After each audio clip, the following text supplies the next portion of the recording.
राजा शुद्धोधन शाक्य वंश के महान राजा थे। उनके पुत्र का नाम सिद्धार्थ था।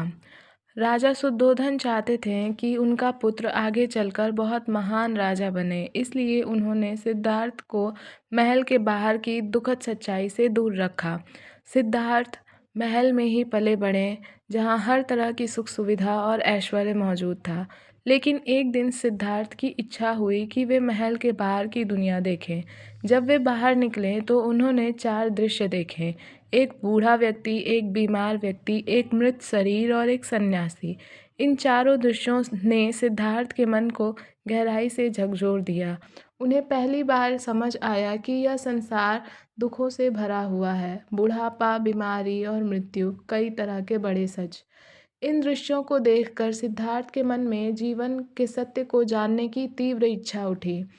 वे सोचने लगे कि आखिर इन दुखों का कारण क्या है और इनसे मुक्ति कैसे मिल सकती है।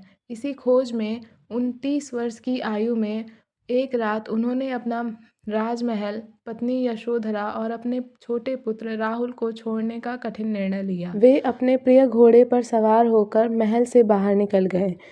महल छोड़ने के बाद सिद्धार्थ ने कई वर्षों तक कठोर तपस्या की। अपने गुरुओं की आज्ञा से उन्होंने शरीर को कई प्रकार के कष्ट देकर ज्ञान प्राप्त करने का प्रयास किया।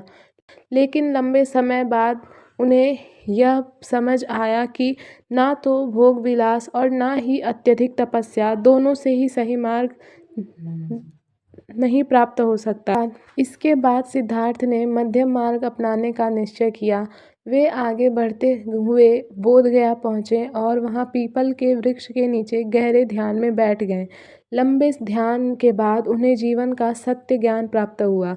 उसी क्षण वे गौतम बुद्ध के नाम से ज्ञात हुए। ज्ञान प्राप्ति के बाद बुद्ध ने लोगों को सिखाया कि संसार के दुखों से मुक्ति का मार्ग सत्य, करुणा, अहिंसा और संतुलित जीवन है। उन्होंने अपने जीवन को लोगों को सही राह दिखाने में समर्पित कर दिया।